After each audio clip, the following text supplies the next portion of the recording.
And this is episode number 10, How to Know Your Values, Part 1. And I'm your host, Anita Sandoval.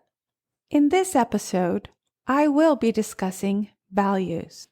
I will discuss on what values are, the characteristics on a person who is not value aligned with their behaviors, and the steps needed to figure out what your values are. The positive effects that come with being value aligned with your behaviors and decisions.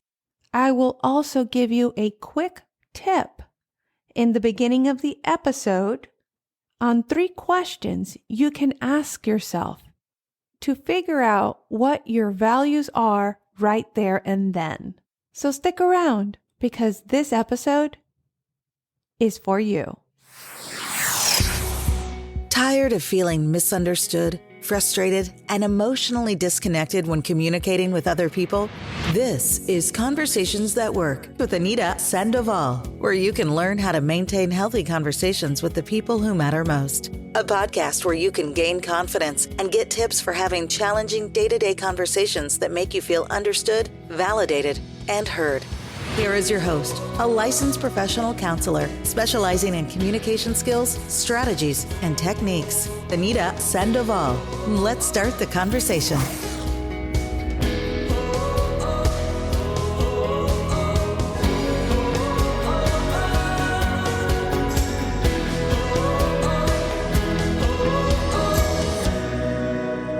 Welcome back, everyone. I am ready for the new school year for my girls to go back.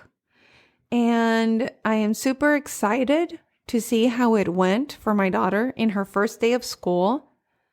One of the things that I always tell her when I drop her off is I like to be those mothers that like to embarrass their children.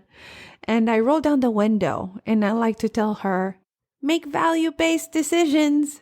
I like to sit down with my girls and discuss with them, what are your values?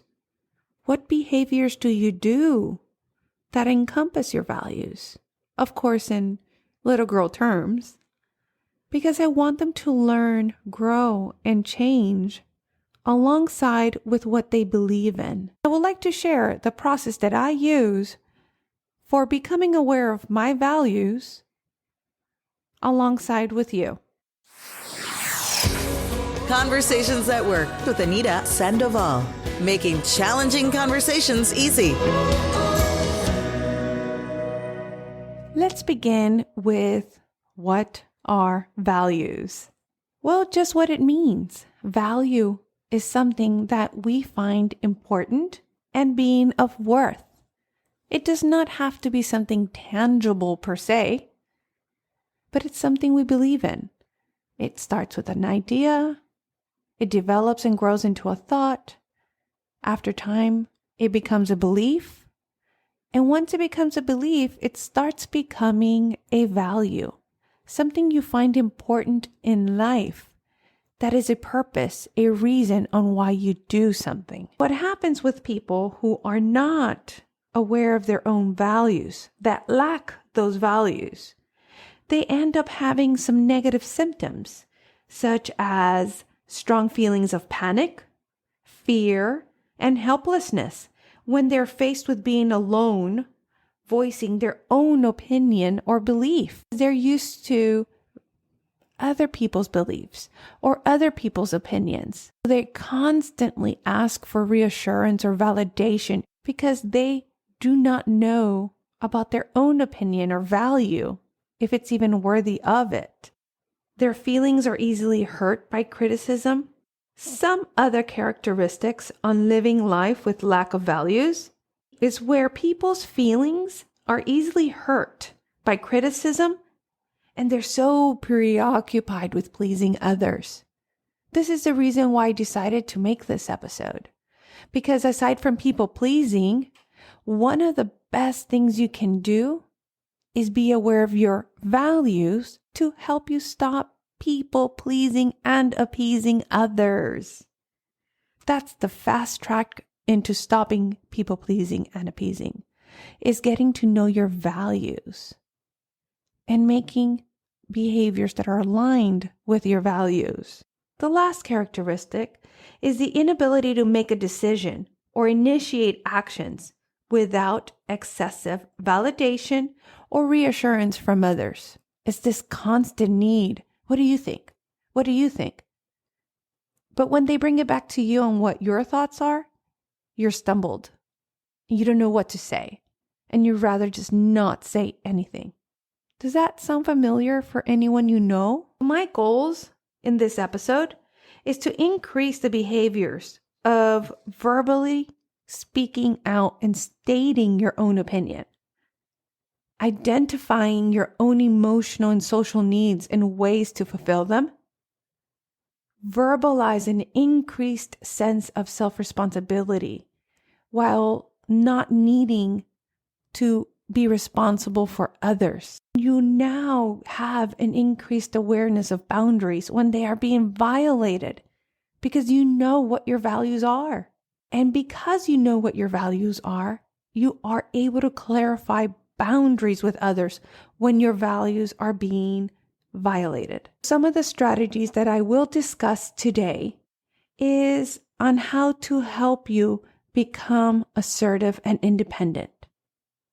Developing new ways on how to receive, process, and respond to this criticism, and how to know what you believe in so that you can start living a purposeful life built with your own values. And one of my definitions for happiness is when your values, your behaviors, and your emotions are all aligned. Sign up for up-to-date information and resources at conversationsatwork.org. So let's begin with the quick tip. You want to find out, what are some values that I believe in? 3 questions that you want to ask yourself is, what was the most happiest and best moments in my life? Consider a meaningful moment. A great peak experience that stands out that you find memorable. A positive one is best. Even one that was negative, because they both result in one being aligned to your values and the other one, the contrast, which is the opposite of being aligned with your values. But let's stick with the happiest moment. So the 3 questions you want to ask yourself are, what was happening to you in that moment? What was going on? What values were you honoring then? One of the best moments that I remember was the first time that I walked and graduated with my associate's degree. I had not graduated high school. I got my GED. And one of my greatest accomplishments that I wanted for my children was to have them watch me walk with my degree because education was so important to me. And I wanted them to know the importance of education. So when I graduated with my associate's degree, I remember walking down with my robe and seeing my children look at me while I walked. And I said, wow. This is the best moment ever. I am so blessed and grateful. Because that's when I learned education was a big value of mine, but so was family. To have those 2 values aligned and know that I was able to graduate, which is my behaviors and the discipline to graduate together, made me so happy. I was aligned there and then at that moment with my values, with my behaviors, and my feelings. So there you have it. Think of your best peak experience, your best moment, and ask what was happening to you, what was going on, and what values were you honoring then. Feel free to leave a comment on your experiences and what values you were aligned with. Let's begin with the steps on figuring out what your values are. It may take some time for some, it might not for others. Remember that this is a journey, not a destination. Values, they're so malleable. They're fluid. Just because you like Dora the Explorer when you were 5 doesn't mean you find Dora the Explorer important when you're 15 or 25. Maybe you do, but for the most part, we all learn, grow, and change, and so do our values, and that's okay. Know that individuals have greater fulfillment when they live by their values. If we don't honor our values, our mental, emotional, and physical state suffers. So when you clarify your value as a top priority, many things shift in your life and environment. When you know your values, you don't have to work and wrestle with this impulse control as much because you know that's not something you believe in. So it helps with making emotional-based decisions where in the long term might have negative consequences. So knowing your values changes your behavior, and discovering your personal core values is priority. It's important to help you on your journey to being at peace and happy. And it's okay. Most of us don't know our values, especially sometimes when people are shifting different experiences and environment and your values are changing. Sometimes we are not sure yet what we know. I remember mentioning education was a big value of mine. Well, throughout the years, I've noticed that I now value knowledge and wisdom more so than education.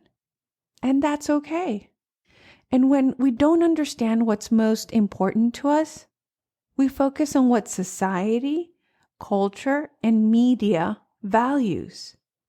That's where the people pleasing comes in. That's where we try to measure up to others. It's easy to judge and speculate and idealize what you should value.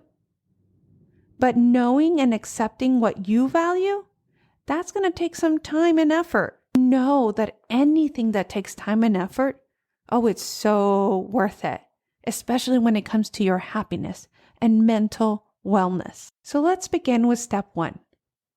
Start with what you know already. I don't want you to start with anything that anybody is telling you. I want you to just reflect back growing up. What were the messages growing up? What did your family mention on what people should and should not do? Did you guys go to church every weekend? And if you did you enjoy that? If you didn't, that's not a value. But if you did, and you still do and continue, guess what? That's a value. How about when you were a child and you were playing games? What games did you play? What did you enjoy the most? Your hobbies. Start with what you already know and what you like. Take a deep breath and just do some brainstorming. Empty your mind. Write as many insights as you might have. Create a space for some new insights. Ask yourself some questions. What's important to me? What would a perfect day look like? What values are represented in that choice? What do I spend my free time on? What do I enjoy doing? Don't worry, guys. All these questions and everything that I'm discussing, I will write a cheat sheet for you so that you can have access to that. Just think about these questions and just write freely. What do you enjoy reading about? What kinds of conversations do you have with your closest friends? When you're most productive, what inspires you? There's a difference between motivation and inspiration. Motivation is what you do to do something you don't want to do. But inspiration is that value where you just have that passion-driven thing that you want to do because it just comes from inside of you. That's what's called inspiration. What inspires you to do whatever it is that you do. Connect with Anita on Facebook.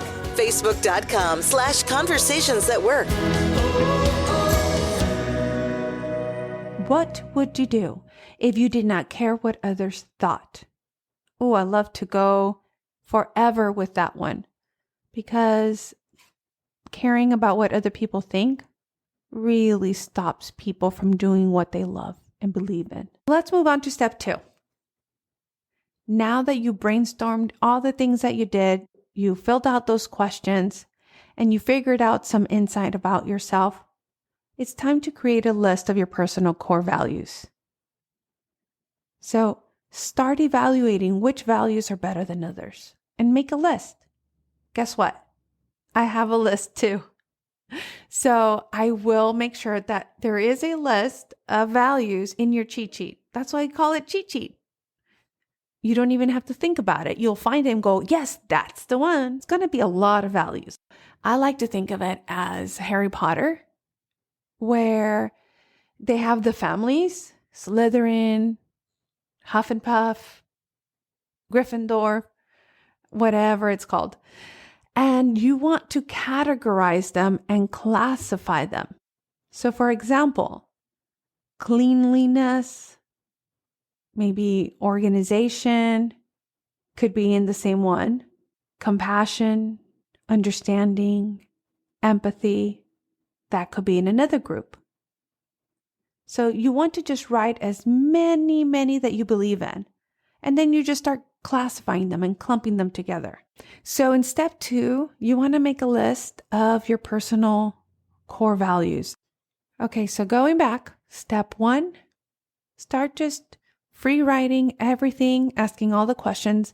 What do you do in your spare time? What do you do that inspires you? Just make a list of all the things that you do. Step 2, start making a list of all those values. And then start classifying them. Start making them smaller and grouping them. Okay? So step 3, start classifying and regrouping them. Values like accountability, responsibility, timeliness are all related. Learning, growing, developing are related to each other. Connection, belonging, and intimacy, those group them together. So you want to be able to group them together and start classifying them. Now on step 4, let's start picking up our top values. What is your first top value, your second, your third one? If you have a group of values that include honesty, integrity, directness, select a word that best represents all that group. For example, I valued education. And then after time, I like the words knowledge, wisdom, education. They fall in the same family.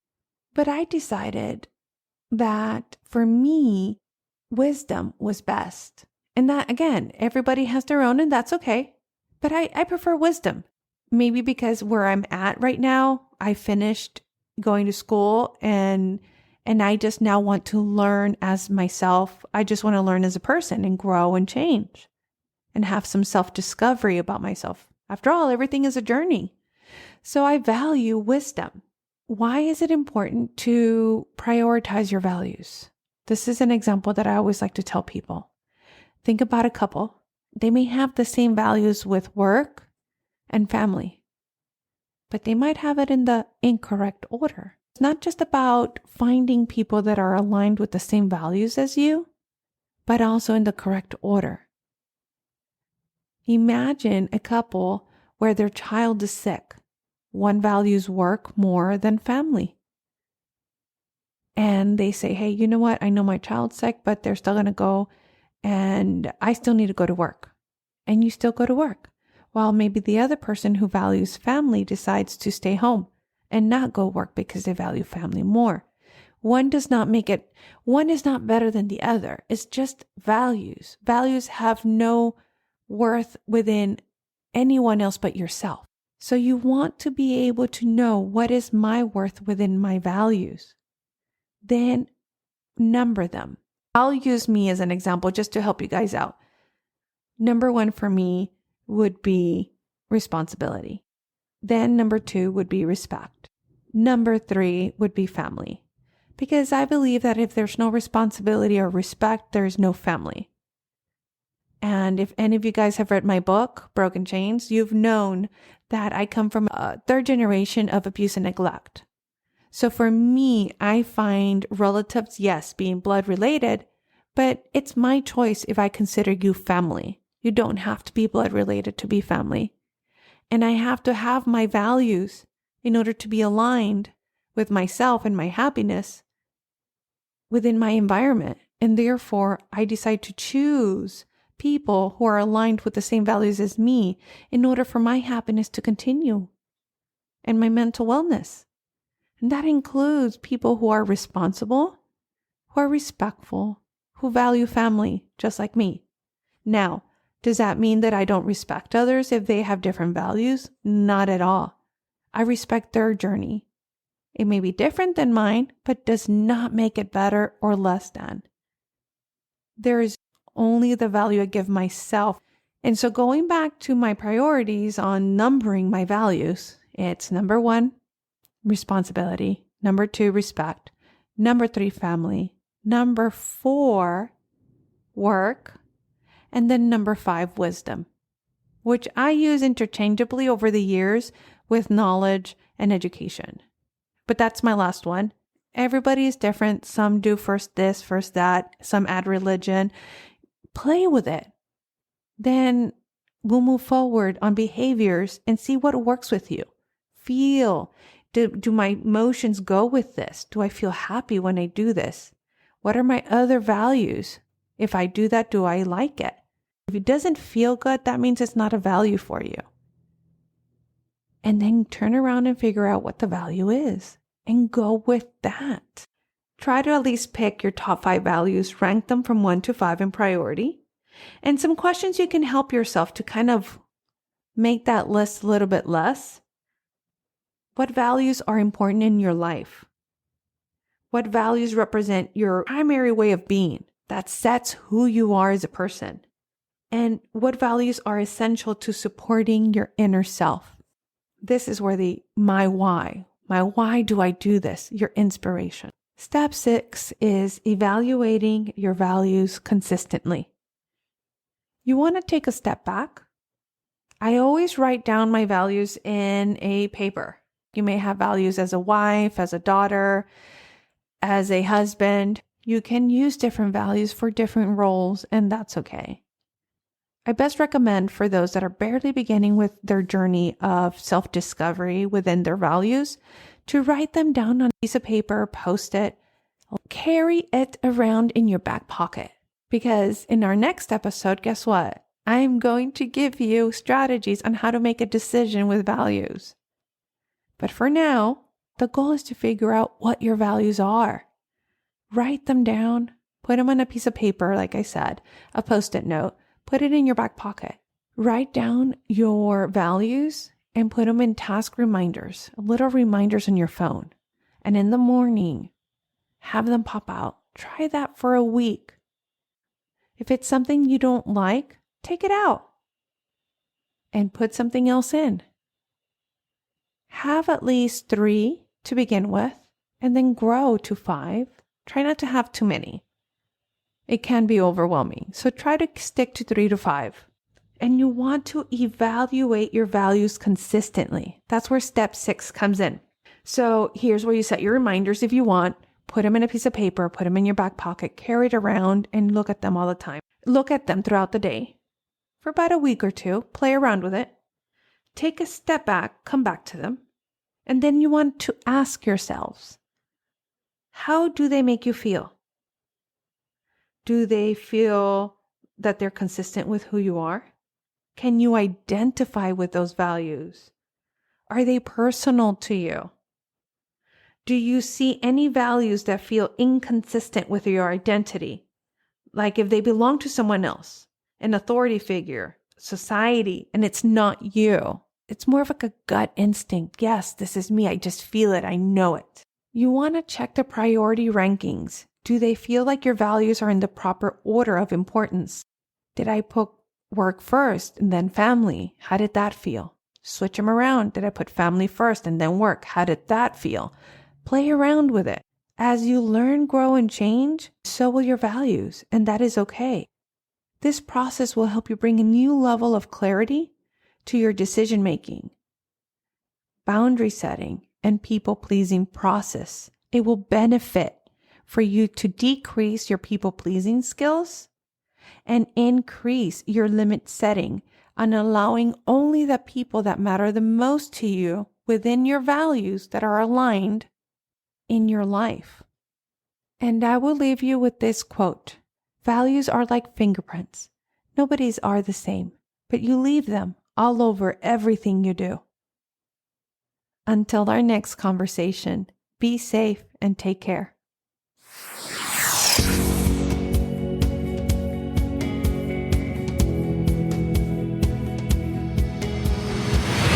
Thank you for listening to Conversations at Work with Anita Sandoval. Know someone who needs help in having healthy conversations? Share this episode and make sure to subscribe so you don't miss the next one. Until our next conversation.